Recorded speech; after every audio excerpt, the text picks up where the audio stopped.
Pela participação, pela opinião. Tiago Marques, Buriti Alegre de Goiás, ouvindo a Paz FM. Obrigado, Tiago. Aquele abraço.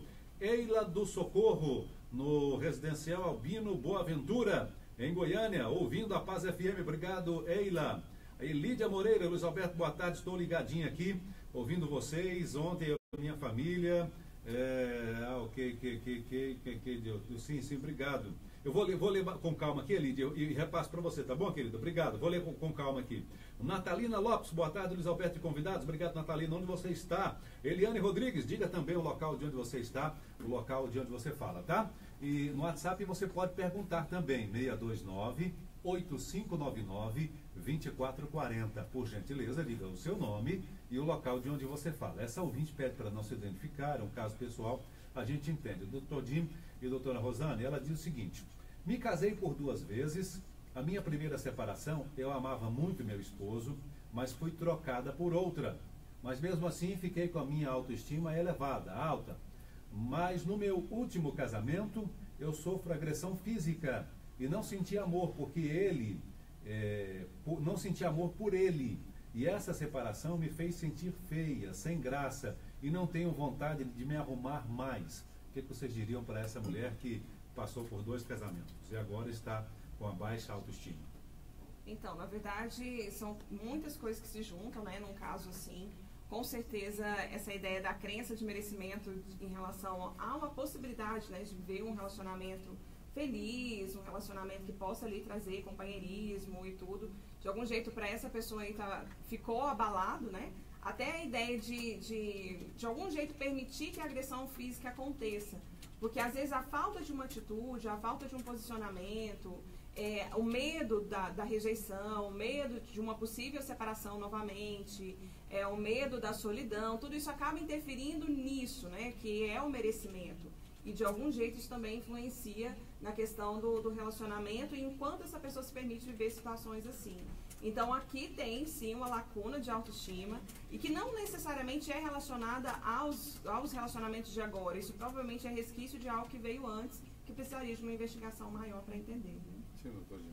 Concordo plenamente com o que a doutora Rosane disse, que há, juntamente com a baixa autoestima, geralmente uma grande carência emocional, às vezes uma dependência emocional. E como a autoestima, em sua maioria, ela se forma de fora para dentro, ou seja, o que as pessoas me falam, a atitude das pessoas, acabam influenciando por demais na minha formação, da minha própria autoimagem. Quando eu tenho um esposo, igual esse caso aí, que realizava violência, né? Se fazia violência física, imagina a violência, digamos assim, moral, né? Emocional, que o assédio que ele fazia sobre ela, né? As ameaças. Então, quando isso acontece, a autoestima da pessoa vai abaixando cada vez mais.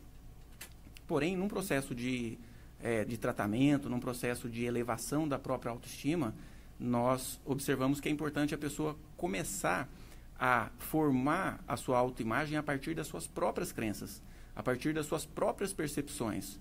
Olha, eu não sou tão ruim assim. Olha, você está achando isso, mas eu não acho não. Por exemplo, né, eu sou boa nisso, eu sou capaz, eu vejo que eu sou bonita sim, né?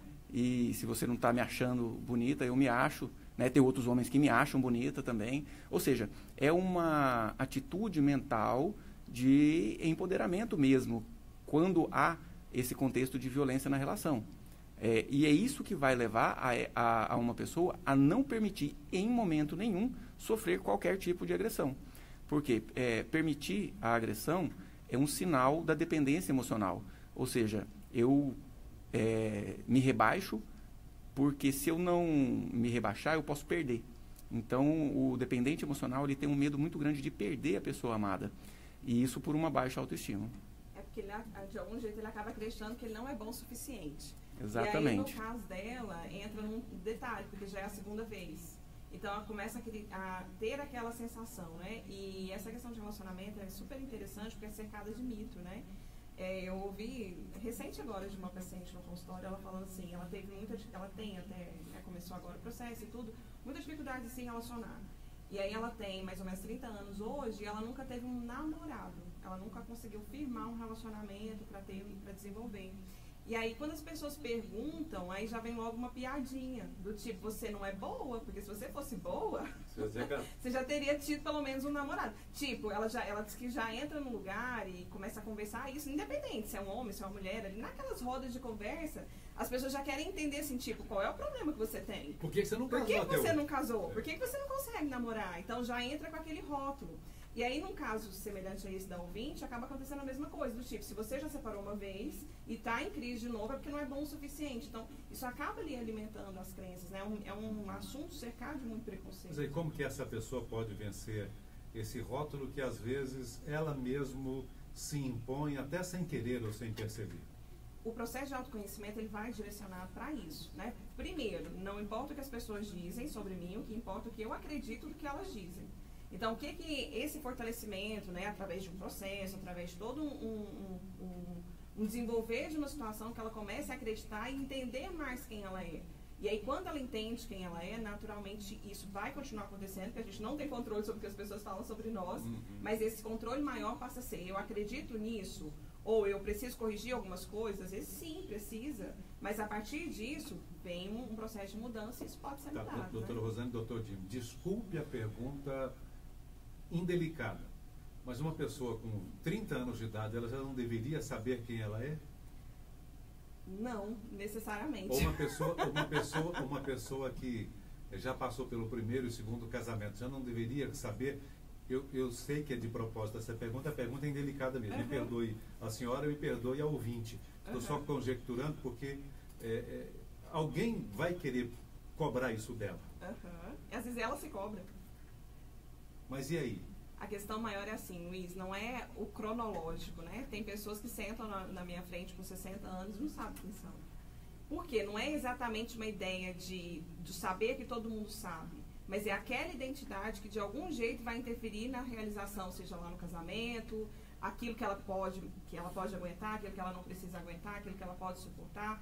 Enfim, esse quem eu sou é esse fortalecimento dessa identidade. Autoestima, às vezes as pessoas acham que é a beleza, né? A pessoa se achar bonita e tá tudo bem ali. E não necessariamente tem a ver com isso, muitas das vezes não tem. Eu já atendi uma modelo linda, tinha como nem encontrar um defeito nela, autoestima super baixa, porque para ela não entendia nada daquilo que ela tinha de bonito. Por quê? Porque ela nem sabia quem ela era. O interior dela era muito frágil, muito abalado. Então aquele exterior ali era só uma imagem vazia. Então, naturalmente, é essa questão, assim, do quanto a pessoa acredita. E a maioria de nós, por mais estranho que pareça, nós não nos conhecemos. O exterior está bonitinho, perfeitinho. Lindo, perfeito, que eu falei, nossa, uau, cadê o defeito? Mas por dentro... Por dentro, super triste, magoada, solidão total, dificuldade para relacionar, se achava feia, se achava gorda, uma mulher de 1,70 m com 55 quilos. Né?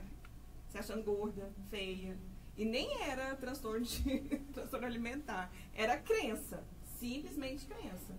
De algo que sempre, nunca estava bom o suficiente. Sempre procurando uma situação. Não consigo me relacionar porque eu sou feia. Então, e aí, doutor Dinho?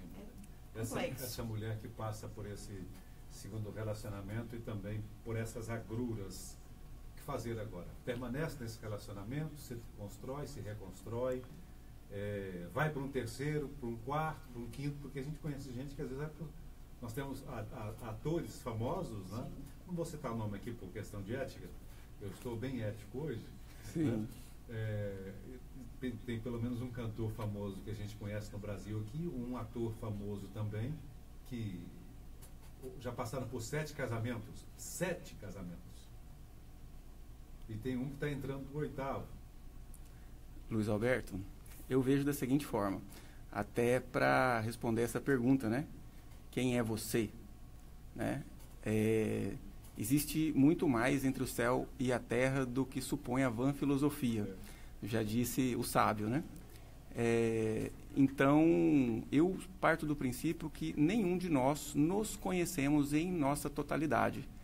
Mesmo pessoas que fazem essa busca interior já há muito tempo, isso relacionado à religião, relacionado às filosofias e às terapias, via de regra, eles estão descobrindo novas características próprias.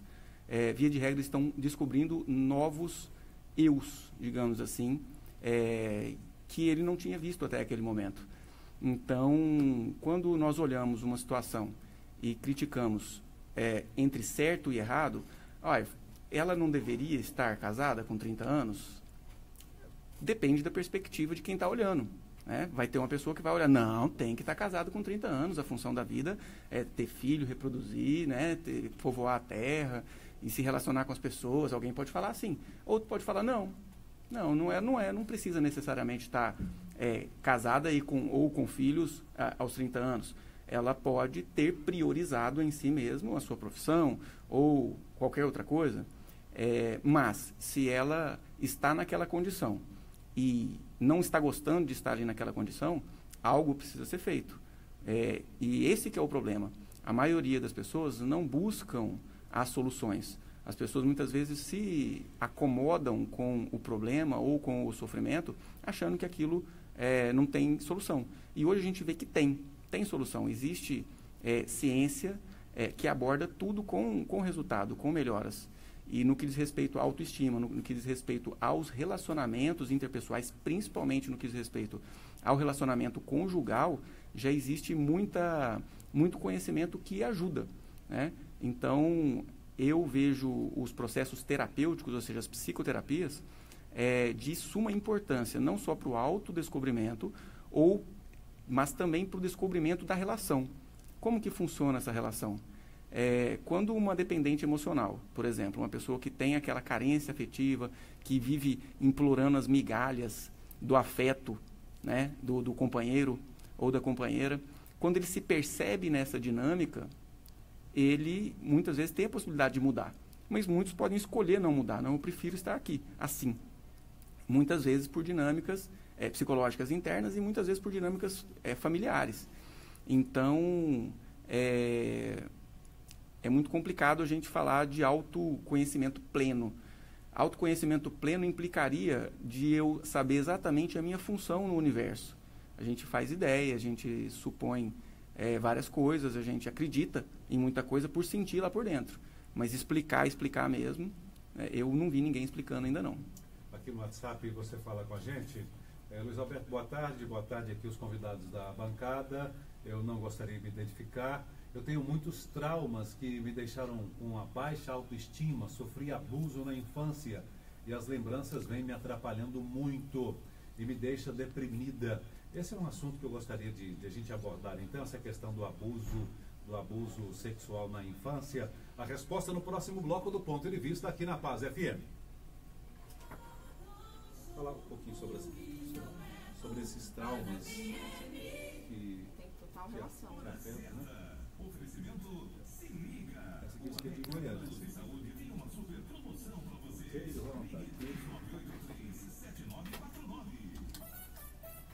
12h43. Traumas, né? Grandes perdas, abandono.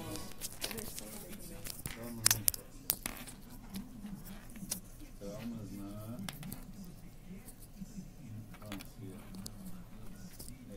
abuso, tá?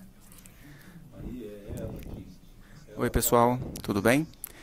Eu comecei a transmitir já depois que eu já tinha introduzido o assunto. Então, enquanto está no intervalo aqui, eu vou contar para vocês o que eu falei no comecinho. Que, na verdade, é a base do entendimento da autoestima, né? Que a autoestima ela é formada predominantemente na infância, através da aprovação e, digamos assim, do estímulo dos cuidadores, dos pais. E, dessa forma, a autoestima, em sua maioria, é formada na infância, mas ela é formada durante toda a vida da pessoa. Então, o tempo todo, a pessoa pode estar analisando na sua dinâmica, analisando na sua própria personalidade e encontrando as vantagens de ser como é. Ou seja, os sucessos, as realizações. E também, a gente vai falar um pouquinho, daqui a pouquinho, sobre traumas na infância. Um ouvinte falou sobre abuso sexual na infância, e aí eu vou adentrar um pouco mais nessa parte, mas antes, enquanto a gente está no intervalo aqui, eu vou explicando essa parte. Então, as crenças, sejam elas de empoderamento ou de limitação, elas são formadas de duas formas. Ou através da repetição, ou seja, uma verdade, uma mentira repetida muitas vezes vira verdade na cabeça da pessoa. Ou com um forte impacto emocional. Assim como muitas vezes um familiar, que seja o pai ou que seja a mãe, subestima o filho na sua capacidade e repete: olha, você não é capaz, você faz tudo errado, você não faz direito. Isso, à medida que vai repetindo, a pessoa vai acreditando e vira uma crença. Mas essa crença ela pode ser transformada. A pessoa pode entender que quem disse aquilo poderia estar equivocado, né? Concordar que tenha havido o equívoco sem revoltas e tomar isso como uma força, não como uma âncora, né? Digamos assim. Vamos retomar então.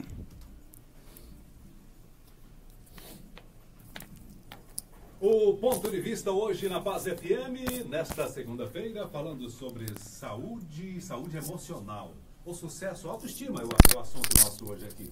É o ponto de vista da psicologia. O sucesso leva à autoestima, eleva a autoestima. O sucesso eleva a autoestima, ou a autoestima é que conduz ao sucesso. Doutora Rosane Santos, aqui na nossa esquerda na bancada, você que está acessando aí facebook.com/PazFM, doutora Rosane Santos, ao lado do Dr. Jim, doutora Rosane é psicóloga, o Dr. Jim é médico psiquiatra, e você que fala com a gente. Bom, essa nossa ouvinte pede para não se identificar, ela fala de lembranças da infância que tem atrapalhado muito a vida dela, traumas na infância, abuso sexual, e anda deprimida com essas lembranças. Como superar essas lembranças? Como superar esses traumas? É a pergunta dela. Então, Luiz, dentro desse tema, né, da autoestima, a gente entende que essa questão dos abusos sexuais na infância, principalmente, né, eles fazem um grande mal. Trazem uma sensação muito grande de falta de valor, de medo, de preocupação, de rejeição. Então, são marcas que vão ficando ali ao longo, né, da história da vida de uma pessoa e que, naturalmente, o que acontece, pode ser o que essa ouvinte agora esteja vivendo. Passa-se o tempo e essa pessoa essas memórias, elas começam a voltar dependendo das situações que essa pessoa está vivendo, dos estímulos que ela vai tendo ali, enfim. E isso começa a gerar sofrimento. E o que é importante dentro disso? Uma busca por ressignificar essas memórias. Por isso os tratamentos existem. Às vezes as pessoas falam assim, é a mesma coisa aqui do tempo, do autoconhecimento, nós estávamos discutindo no bloco anterior. Não, vai passar, isso aconteceu, poxa, mas a pessoa ainda sofre por um trauma que aconteceu quando ela tinha 5 anos de idade, hoje ela tem 50, sofre. O trauma, ele é atemporal. Não existe uma ideia de que passou-se um tempo e naturalmente aquilo vai ser curado. Algumas pessoas têm um processo de ressignificação diferente do outro, podem restabelecer isso. Às vezes a fé é um instrumento para isso também. Enfim, várias coisas podem acontecer. Mas outras, as marcas disso, elas acabam sendo tão profundas que existe sim, né, exatamente aqui, uma visão de que é importante buscar uma ajuda porque isso traz um sofrimento muito grande. E às vezes, qual é o maior problema? É um sofrimento inconsciente. A pessoa não entende que é por isso. Eu costumo dizer no consultório, né? Se emoção fosse lógica, igual matemática, a vida era muito simples. Mas não é. A gente não entende que hoje eu consigo ali, então, num relacionamento abusivo, de algum jeito, eu permito que alguém me agrida porque eu entendi através de uma crença lá atrás que eu conseguiria amor se eu me submetesse a isso. Ninguém tem esse tipo de entendimento sozinho. Por quê? Porque emoção não é lógico, não é racional. Então, existe todo um processo consciente e subconsciente, inconsciente, né, dentro de algumas visões, que de algum jeito isso fica guardado. E essa memória, ela vai acontecer. Então, qual é o nosso direcionamento sempre? Você que está aqui, que está nos ouvindo, entende que de algum jeito, e a ouvinte até falou, né, ela entende que isso tem uma influência na autoestima dela hoje. Não se limite, a ciência está aqui, tem desenvolvido recursos, existe sim formas de sair disso. E qual é a melhor forma de sair disso? Reconhecimento, ressignificação. É você entender o que é, liberar, né, a dor, porque às vezes num trauma de abuso sexual tem muita mágoa, tem muito rancor, tem muita sensação de abandono, muita sensação de rejeição. Então, a criança ali, ela não entendia aquilo, mas no futuro, quando essas memórias começam a vir, existe muita culpa nisso. Então, vira todo um processo ali de adoecimento que precisa, assim, ser melhor elaborado. Muito bem. A nossa Sim. ouvinte aqui, a Zilanda Paula, a Pauliana Dourado. Boa tarde, Luiz Alberto. Gosto muito do ponto de vista. É a Pauliana de Bela Vista de Goiás. Moro na Fazenda Boa Vista. Obrigado, Pauliana e os amigos aí de Bela Vista, cidade linda. Ana Maria Serafim. Eu nunca me casei, viu, Luiz Alberto? E quando as pessoas me perguntam por que eu não me casei, eu digo que uns nascem para casar e outros não. E é o meu caso. Obrigado, Ana Maria. Doutor Dino, o senhor estava falando Sim. sobre casamento, né? Sim, exatamente. Para ela tá tudo bem. Para ela tá tudo bem. Eu vou só falar um pouquinho da participação anterior em relação ao abuso, né? Uhum. Então, os nossos conteúdos que nos impulsionam, os sentimentos e as realizações estão talvez em 90% inconscientes ou subconscientes. Ou seja, nós não estamos sabendo exatamente o que nos motiva, mas nós estamos sendo motivados por aquilo. E duas coisas marcam o nosso subconsciente. A repetição, ou seja, algo que é dito e repetido muitas vezes na cabeça da pessoa, principalmente na infância, ou um forte impacto emocional, que é o que acontece nas situações de agressão, nas situações de abuso sexual. E no processo de reconfiguração disso, há a necessidade, como em todo processo terapêutico, da pessoa olhar para aquilo e concordar que tenha sido assim. Ou seja, como é uma coisa que já aconteceu, nada do que seja feito mudará o que já aconteceu. A única chance de mudar o que já aconteceu é a pessoa mudar a perspectiva que ela tem daquilo.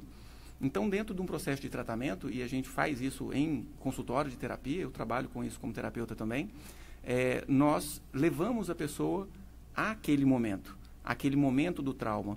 E é aonde a gente mostra para a pessoa que, apesar daquilo ter acontecido, que aquilo foi uma coisa ruim, uma coisa que foi uma agressão, apesar daquilo ter acontecido, muitas outras coisas aconteceram. E, apesar daquilo ter acontecido, no essencial, nada foi perdido. Apesar de ele ter sofrido uma violência, no essencial, nada foi perdido. A vida se manteve. Ela continuou sendo cuidada por algumas pessoas, bem ou mal. Ela continuou recebendo o alimento, ela viveu, ela está aqui, ela está viva até hoje. Ou seja, isso ninguém tira dela. E mais, quando ela faz essa reconfiguração, somente assim ela vai poder tomar a vida, mesmo como ela é. Senão, ela vive com esse conteúdo consciente e na maioria do tempo subconscientemente, levando ela a um destino, a um comportamento de autossabotagem.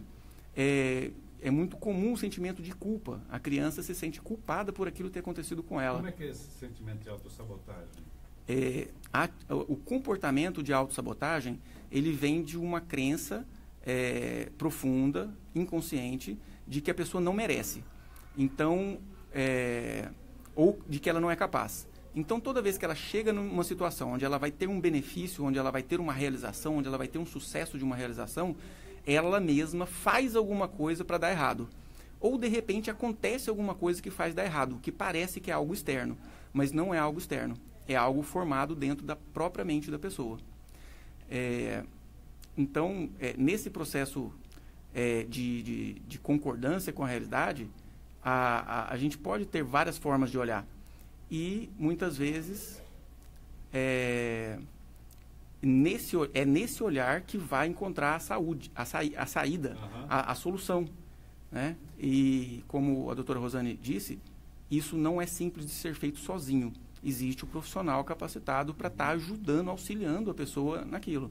Então, é possível. Várias pessoas tiveram violência na infância, vários clientes meus, inclusive, tiveram abuso sexual na infância, fizeram o procedimento e hoje estão bem. Ou seja, sintomas de ansiedade graves, sintomas de depressão graves, que a pessoa, a princípio, não relaciona com aquele acontecimento.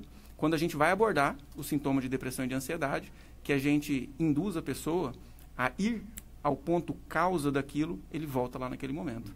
E é onde a gente tem a oportunidade de, naquele impacto de reviver aquilo, ela vê que aconteceu, mas houveram outras coisas boas, né? Por exemplo, o olhar de acusação que essas crianças adultas, né? Que a criança interior desse adulto faz aos pais. Ah, meu pai não cuidou de mim porque aquilo aconteceu. Ou muitas vezes o abusador é o próprio pai, né? Então, esse olhar ter sido negligenciado, ele pode ser modificado. Olha, ele não me olhou, ele não foi capaz de impedir que isso acontecesse, mas ele me deu a vida, no mínimo. Ou, em muitos outros casos, cuidou de mim de outras formas, me ajudou a estudar, pagou faculdade, me protegia de outras formas, né? E que não tira o mérito do que ele fez de bom, aquela falha que ele teve de não me proteger daquilo. Ou seja, esse é um processo de releitura, de reconfiguração, que é o que liberta, que é o que faz a pessoa ter uma liberação interna de não sofrer. Doutora Rosane? E um detalhe só que eu quero trazer, assim, né? Às vezes, do mesmo jeito que eu falei que emoção não é lógico, existe uma banalização muito grande em relação a essas questões emocionais. E às vezes as pessoas elas acham, né, que qualquer pessoa tem habilitação, pode ajudar em casos assim, qualquer pessoa no sentido de que, sem um conhecimento prévio, técnico, que vai oferecer um recurso com qualidade para que alguém faça um exercício semelhante a esse que o Dr. Jim colocou.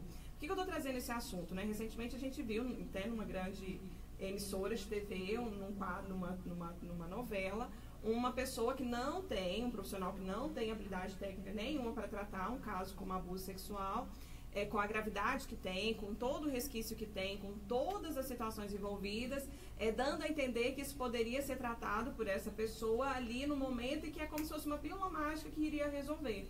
E numa visão, né, profissional, e isso, dentro disso o próprio Conselho de Psicologia se posicionou, enfim, é um serviço à população, por quê? Isso é muito sério, né, envolve muitas coisas. Então, o que a gente precisa entender? Que existe, sim, toda uma maneira de ressignificar? Sim, mas cuidado com quem você, ouvinte, está aqui, vai buscar para fazer isso. Tem que ser um profissional com todo o conhecimento técnico, com todo o amparato ali, né, para te amparar realmente naquela situação. Por quê? É um processo que envolve muita coisa. Então, que fique também esse chamado para as pessoas. Você não vai levar o seu carro em qualquer lugar. Então, não cuide das suas emoções em qualquer situação, com qualquer profissional, porque isso, no fim, pode gerar muito mais problema do que uma solução. Posso dar uma dica bem importante em relação a essa escolha? É o seguinte, quando você vai escolher um profissional para te tratar, você primeiro pega as referências, né? Alguém que já tratou. E segundo, você experimenta. Entende? Se você vai num terapeuta, que você entra e sai do mesmo jeito que entrou, ou sai pior, não precisa voltar lá. Entende? A pessoa que está indo num terapeuta, ele tem que se sentir ajudado. A pessoa tem que ver nitidamente que está ajudando. E, obviamente, vai deixar para colocar uma questão mais profunda, uma questão mais traumática, mais para frente. Né? Segunda, terceira, quarta sessão. Por quê? Para já não começar com um assunto desse. Porque uma terapia dessa mal conduzida pode causar uma retraumatização e uma piora dos sintomas, se não for bem feito. Aqui no WhatsApp você fala com a gente, nosso assunto do Ponto de Vista hoje é sobre autoestima. Você fala no WhatsApp com o seu nome, o local de onde você fala, 629-8599-2440. O pastor José Mário está na Bahia, ouvindo a Paz FM. Alô, baianos, aquele abraço. Sim, pastor. Quem está falando é o pastor José Mário, né, da cidade de Palmas de Monte Alto, Bahia. E tenho uma situação próxima a mim de um jovem de 22 anos que hoje tem transtorno, né, ele tem fobia social e tem pensado em suicídio, né, se acha inferior, não entende o significado da vida. Sempre que a gente conversa com ele só fala de, né, desistir de tudo. Quais são os caminhos para a gente estar levantando a autoestima desse jovem de 22 anos? Muito boa tarde para todos. Sim. José Mário, lá da Bahia, né? Obrigado pela participação, muito interessante a sua pergunta. Não existe uma fórmula para todo mundo. Cada um tem uma causa um pouco diferente dos seus sintomas de depressão e de ansiedade. Nós sabemos hoje que, nitidamente, existe um comprometimento neurobioquímico. Só de se observar, por exemplo, uma mulher em TPM, ou seja, uma alteração nitidamente química dentro do corpo da mulher, deixa ela irritada, deixa ela sem querer, sem gostar de uma coisa ou de outra que antes ela gostava, deixa ela, às vezes, mais preocupada, entende? Então, existe uma questão neurobioquímica que tem que ser observada, que, em algumas pessoas, essa causa é muito importante. Tem pessoas que fazem um monte de tipo de terapia. Enquanto não toma o remédio, quase não melhora. E o contrário é verdadeiro, e é o que é mais comum, inclusive. A pessoa toma remédio, um monte de remédio, e tem aquela melhora sempre parcial. Quando faz a terapia, melhora de repente. Então, os problemas mentais, os sofrimentos, a depressão, a ansiedade, elas têm duas causas básicas. Uma é neurobioquímica, que se trata com remédio. É um adoecimento com um tratamento medicamentoso também. Principalmente nos casos mais graves, com ideias de suicídio. Essa pessoa tem que ser protegida de si mesma através do uso de uma medicação adequada. Isso a gente vê na experiência, que ajuda demais. E a pessoa precisa ser tratada da parte psicológica, ou seja, da causa psicológica. O que leva ele a se sentir tão triste? Foram traumas da infância? Tem que ser tratado. São situações do cotidiano de agora? E hoje, cada vez mais, além dessa causa psicológica, ou seja, que vem das vivências, das leituras de realidade que essa pessoa faz, hoje em dia, cada vez mais, a gente trabalha com a percepção de uma causa sistêmica, ou seja, em que a relação dele para com o pai, para com a mãe, para com os avós, ou seja, para com o seu próprio sistema familiar, influencia por demais na ocorrência e na resolução desses sintomas de depressão, de desprazer, ou de ansiedade, medo, caminho para a morte. A gente percebe que a vida que os pais dão, ela não é dada somente na hora do nascimento ou da concepção. A vida que os pais dão, ela continua sendo dada durante toda a vida da pessoa. Não por vontade dos pais, mas por necessidade dos filhos e por abertura dos filhos de receber isso. Quando o filho ele está aberto a receber dos pais a vida exatamente como ela é, sem querer que seja diferente, é onde ele consegue encontrar gratidão em tudo que foi e, enfim, se sentir feliz e pleno. E um detalhe importante, assim, né? Ele pede uma dica de como elevar a autoestima dele, né? Desse rapaz. E é um caso, doutora Rosane e doutor Jim, que ele cita que esse jovem tem 22 anos e o desejo de suicídio, né? Então, é um caso que ele, como pastor, quer ajudar, mas não é um profissional da área da psicologia, da psiquiatria. Sim. Mas, pelo que ele está dizendo, trazendo para a gente, ele viu que é um caso que merece atenção. Principalmente se há um risco observado, inclusive a única indicação hoje em dia de internação é risco a si ou a terceiros. Ou seja, se alguém vê que realmente está na iminência, já tentou várias vezes, já está tentando de novo, está falando que vai tentar, isso é uma das indicações de internação, ou no mínimo de um cuidado 24 horas da família, até que ele deixe de ter esse pensamento, esse discurso com o auxílio dos profissionais. Porque tende a ser, né, a gente não pode fazer uma avaliação assim, mas pela descrição, alguém que já vem até dando indício de uma possibilidade até de um caso de depressão, uma coisa assim, né? E o que acontece? Muitas vezes as pessoas acreditam e falam, né, nessa ideia da autoestima, que é só falar, não, então você é bom, você não tem motivo para estar infeliz, você não tem motivo, então, para querer morrer. Mas a questão é que, às vezes, a pessoa está tão mergulhada no sintoma que ela não acredita, né? Para ela tem, sim, todos os motivos possíveis, então, todos os motivos possíveis ali, então ela não tem uma clareza, porque a mente está muito contaminada com todo esse efeito negativo que vem. Então, a melhor forma, né, de ajudar esse rapaz é encaminhando, de alguma maneira ali, alimentando nele a possibilidade de que ele busque sim um profissional para dar esse suporte.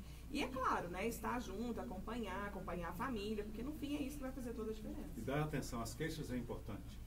Entender essas queixas, né? Porque às vezes assim, não estou dizendo que possa ser o caso dele, mas tem pessoas que se vitimizam muito também, né? Que querem chamar a atenção por esse lado mais vitimizado da situação, que tudo para ele é pior, tudo para ele é mais difícil. Eles querem uma atenção e um amor que às vezes eles não receberam por essa ideia da dificuldade, do problema. Então, se valorizar demais isso também, acaba alimentando a doença. A minha avó chamava isso de sentimento de autocomiseração. Como é que, como é que você chama isso da psicologia? É bem isso, né? Aquela pessoa que quer lamber a ferida, né? Que está ali, que quer que os outros escutam, que ouçam. E qual é o risco disso? Qual é o problema nisso? A gente fala muito dessa ideia de que as palavras, elas têm um poder, e elas têm mesmo, porque a partir do momento daquilo que você continua ali comunicando, seja através de um pensamento, né, de um diálogo interno, ou daquilo que você fica falando o tempo todo, você vai acreditar nisso. Então, se você ficar o tempo inteiro falando que a sua vida é pior do que a dos outros, que tudo para você é mais difícil, vai ser, a sua realidade, ela está sendo criada a partir daquilo que você acredita.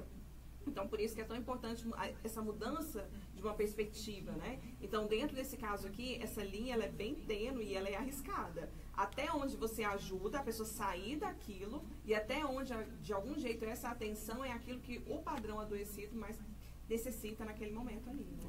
Se chama vitimização. Pois é, mas como descobrir se esse rapaz ou essa pessoa, né? Às vezes tem outra pessoa que está ouvindo a gente agora que está também enfrentando uma situação semelhante. Como descobrir se essa... Como é que é a vitimização? Vitimização. Se é uma expressão da própria vitimização interior da pessoa ou se realmente ela está dando sinais de que pode se suicidar. Na verdade, ela sempre está dando sinais de que precisa de ajuda.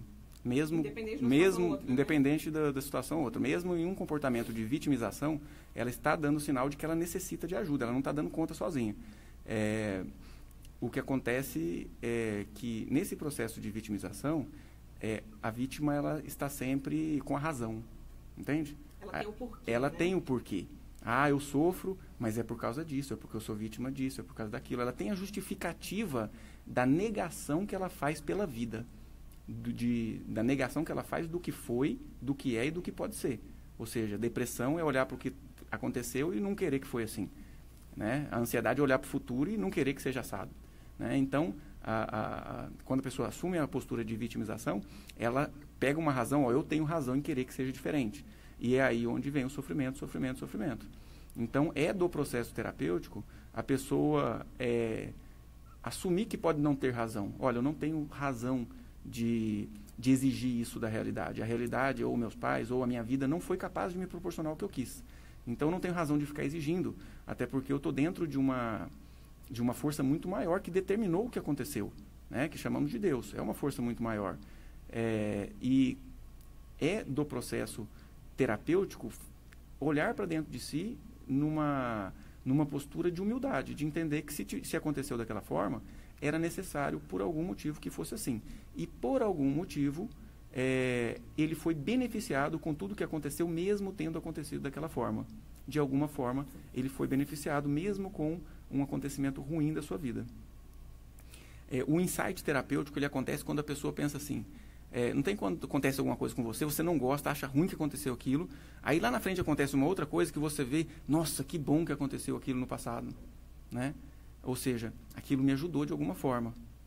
Entende? O insight terapêutico é mais ou menos esse. É quando ele olha para a circunstância que ele considera uma tragédia, uma catástrofe, e vê que aquilo teve um lado bom, que aquilo teve algum ganho com aquilo, que aquilo foi necessário de acontecesse. O que trouxe ele ao agora, ao que ele é agora, foi aquilo. Então, aquilo faz parte da construção da vida dele. Então, em vez da negação, ele tem que ter a concordância e a gratidão, digamos assim, em relação a tudo que aconteceu, por mais difícil que seja tudo que aconteceu. Eu sei que parece um conceito um pouco avançado demais, né? Às vezes as pessoas falam, não, quero ver se você sofrer isso. Claro, eu entendo a revolta, eu entendo o sofrimento, mas nós estamos falando aqui de liberação, de libertação. Nós não estamos falando de manter no mesmo comportamento. Se quer liberação, vai ter que abaixar a cabeça e reconhecer que não é capaz de mudar o mundo, nem o passado, nem o futuro. O futuro a gente consegue mudar à medida que a gente concorda com o passado. Quanto mais a gente olha para o passado e nega, não quero que tenha sido assim, não foi assim, não quero... mais a gente atrai a repetição do passado para o nosso futuro. Ou seja, mais sofrimento e sofrimento. A própria palavra perdoar, no original, tem a ver com isso, né? Perder, não é? Sim. Tem hora que você tem que... Perder a razão. Perder para ganhar. A razão. Para ganhar. E às vezes as pessoas falam assim, né? É muito interessante esse caminho. Porque, de algum jeito, eu até já vi até no Facebook, charges, né? Aquelas coisas, imagens, assim, todo mundo se acha meio psicólogo, né? E, às vezes, o meio psicólogo é a pessoa que a pessoa começa a reclamar, ela fala, nossa, mas é mesmo, né? Por quê? Porque o meio psicólogo não tem um entendimento que vai trazer para aquela pessoa crescimento, tirando essa pessoa desse caminho. E outra, e é isso que torna tudo tão difícil, porque como é que o amigo vai, o colega, o familiar, vai falar isso? Não, olha, calma, a coisa não é assim, não é nesse caminho. E num processo terapêutico, a gente tem recurso para a pessoa entender isso de uma maneira melhor. Por isso que melhora, por isso que sai, por isso que muda. Então, é importante entender esse caminho, assim. Porque quanto mais você valoriza um processo de dor, não adianta, ele vai crescer. E você vai estar ali dentro de um buraco negro e não vai conseguir sair daquilo, né? Muito bem. Também com a gente aqui o ponto de vista, o assunto é sobre autoestima. O nosso ponto central é: o sucesso eleva a autoestima ou a autoestima conduz ao sucesso? Obrigado aqui, pastor José Mário, os amigos aí da Bahia, Palmas do Monte Alto, não é isso, querido? Obrigado pela sua participação aqui no ponto de vista da Paz FM. Deixa eu ver aqui, é do Jardim Curitiba 2, em Goiânia. Isso o doutor falou e é verdade, viu? Isso sobre o passado da pessoa, na infância, a rejeição, a falta de amor, mas mesmo nesse caso, né, precisa de cura da alma, sim. Eu creio que você pode ter tudo, mas se não tiver com a alma e a mente limpa, pura, a pessoa não consegue vencer. É por aí mesmo? A alma também tem que estar limpa. Com certeza. Os tipos, né, de psicoterapia, de terapias que falam muito sobre essa questão de liberação de emoção, tem tudo a ver com isso. Porque a questão existe um fato. O fato foi a dor, o fato foi o abuso, a história, né? A história foi o abuso, a história foi a rejeição, foi o dia que meu pai foi embora, a história foi o dia que eu fui esquecido na escola. Isso é o fato. Isso todos nós vamos guardar, independente que seja hoje, daqui 30 anos, com 50 anos, com 60, você vai olhar para esse mesmo fato e a tendência é que você conte a mesma história. Agora, o que traz dor? É a emoção atrelada a esse fato. Então, são os sentimentos que ficaram guardados a partir disso. É a tristeza que eu sinto, é a mágoa que eu sinto, é o rancor que eu sinto, é a raiva que eu sinto, porque isso aconteceu comigo, né, que é bem baseado nisso que o Dr. Jim colocou. Tem gente que fica uma vida inteira dentro desse ciclo de por que isso aconteceu comigo. Eu ouço isso no consultório praticamente todos os dias. Por que as pessoas são normais e eu sou assim? Aí a gente tem que entender o que é o padrão de normalidade que ele está dizendo, né? Por que isso aconteceu comigo? Mas eu era assim, agora eu sou assim. Por quê? E muita gente quer uma explicação do porquê. E eu falo sempre, né? O porquê não leva a nada. O que leva é o quê? É o que você está disposto a fazer daqui para frente baseado nisso que aconteceu e que não tem como voltar atrás. Então, a questão da liberação dessas emoções, então, esse tratamento, né, que fala aí de cura da alma e tudo, que tem a ver com o quê? Nada mais do que ressignificação dessa dor. É entender que isso aconteceu e agora a minha única atitude frente a isso é trabalhar de algum jeito o quê? A liberação dessa emoção. E isso parte pelo quê? Pela uma ideia de perdão, limpeza dessas emoções tóxicas, né? Tem pessoas que são viciadas numa dor. São viciadas em sentir aquilo. Tem gente que é viciada em ser triste, tem gente que é viciada em reclamar da vida, tem gente que é viciado em reclamar das pessoas, tem gente que é viciada em reclamar que todos os problemas da vida eles estão acontecendo comigo, mas é por causa do chefe, é por causa do marido, é por causa do filho. E o que isso faz? Não é que as outras coisas não participem, né? Mas quanto mais valor você dá, aquilo vai crescer. E aí tira de você o único poder que tem, que é, sim, de desenvolver um autocontrole no nível que possa ressignificar a sua vida. Mato Grosso. Cuiabá. Sou de lá. Conhece. Minha terra. Souza. Um abraço para a doutora Rosane Santos. Lindona. Rosivane de Cuiabá. Tenho muito orgulho dessa profissional. Parabéns pelo programa e pelo belíssimo trabalho. Rosivane, obrigado. Olha que coisa. Uma quase charaminha, lindona. Beijo para ela.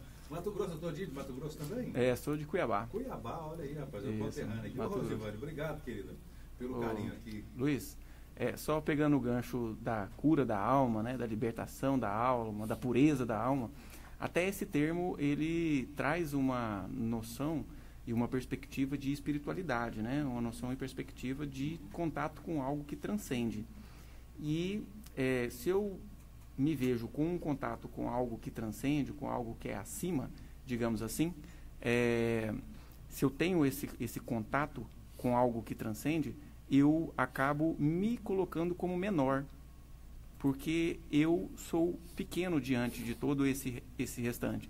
Então, essa cura da alma, ela acontece quando a pessoa observa a realidade como muito além das suas capacidades de ditar regras, e é onde ele se satisfaz com aquilo que recebe, confiando que o que recebe é o melhor que poderia receber naquele momento, é o que ele mais precisa de receber. E é tão bom, né? Até está na nossa psique, né? Você ter alguém maior para te guardar, para te proteger, para te ouvir, alguém mais importante, faz um bem tão grande isso, né? Sim. Aumenta o nível de segurança. Aumenta o nível de segurança, né? Muito bem.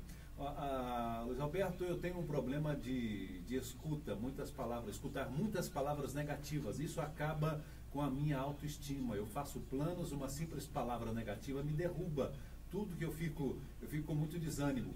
Quando eu falo alguma coisa, eu sou repreendida e as pessoas falam, olha lá vem a voz da sabedoria, isso me machuca muito, o que eu devo fazer?